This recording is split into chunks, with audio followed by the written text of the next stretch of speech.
எவன்டா அது கருப்பு படம் நல்லா இருக்குதுன்னது நல்லாவாடா இருக்கு. காசு ஒரு சும்மா கிடைக்குதா?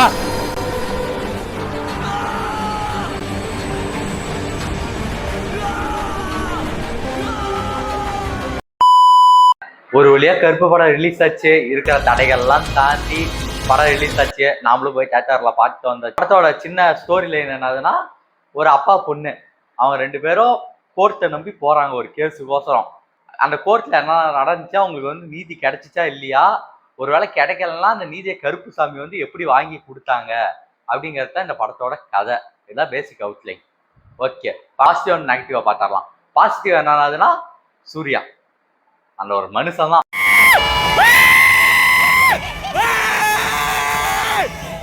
அந்த மனுஷனுக்கோசம் என்ன வேணா பண்ணலாம். 2வது ஆர்ஜே பாலாஜி, என்னடா பண்ணிருக்க, ஒரு 15 வருஷமா தலைவனுக்கு ஒரு ஹிட் படம் இல்லை. ஆனா இந்த படம் வந்து உண்மையாலுமே ஃபேமிலி ஆடியன்ஸு ஃபேன்ஸு எல்லாத்தையுமே ஒரு சாட்டிஸ்ஃபைடான ஒரு படமா கொடுத்துருக்காரு. ஸ்டோரி சூப்பரா இருக்குது, காமெடி எல்லாருமே அங்கங்க வர காமெடி நல்லா இருக்குது, ஆக்ஷனு, சினிமாட்டோகிராஃபி, மியூசிக்கு எல்லாமே சூப்பரா இருக்கு. மியூசிக் வரேன். அடுத்த பாசிட்டிவ் என்னதுன்னா, த்ரிஷா அப்படின்னு சொல்லுவேன்னு நினைப்பீங்க. இல்ல, எனக்கு என்னமோ படத்திலே அந்நியரோட கேரக்டர் மட்டும் தான் கொஞ்சம் தேவையில்லாத வாலண்டரியா சேர்த்த மாதிரி இருந்துச்சு. அதுக்கு அடுத்தது மெயின் பாசிட்டிவ், படத்திலேயே வந்து வைபாகன ஒரு ஆள் யாருன்னா சாயா பேங்கர்.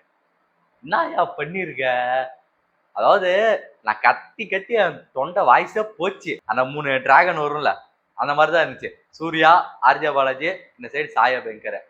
பர்ஃபெக்டா இருக்குது படம். உங்களுக்கு வந்து ஒரு பக்காவான கமர்ஷியல் படத்தை பார்க்கணும்னு நினைச்சீங்கன்னா கருப்பு போய் பாருங்க. அதுக்குன்னு நான் சிங்கம் ஐயனு அந்த அளவுக்குலாம் இருக்குமானா இல்ல.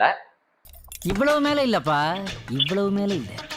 அதுல உட்காந்து அந்த கம்பேக் நம்ம எதிர்பார்த்தோம்னா அந்த அளவுக்குலாம் சொல்ல முடியாது. ஒரு இதுனா பொண்ணு கேரக்டர், அப்பா பொண்ணு கேரக்டர் வரும், அதுவும் சூப்பரா இருந்துச்சு. அவங்க 2 பேருமே செம்மையா நடிச்சிருந்தாங்க. வந்து கிளைமேக்ஸ் சீன் ஒன்று வரும், அவ்வளவுதான். அதோட கொடுத்த 190 ரூபா அவ்வளவுதான், ஒர்த்து வருமா அப்படின்ற மாதிரி ஆச்சு. சூர்யா தலைவா செம்மையா பண்ணியிருந்த, உங்களுக்கு ஒரு நல்ல கம்பேக்கா இந்த படம் இருக்குன்னு சொல்லி மனமாற வாழ்த்துறேன். அப்புறம் என்னடா படத்துல நெகட்டிவே இல்லையாடா, படம் ஃபுல்லாவே சூப்பரா இருக்குதாடானா இல்ல, ஒரு சில நெகட்டிவ்ஸும் இருக்கதான் செய்யுது. படம்னா அதெல்லாம் இருக்கதான் செய்யும், என்ன பண்ண முடியும். பை.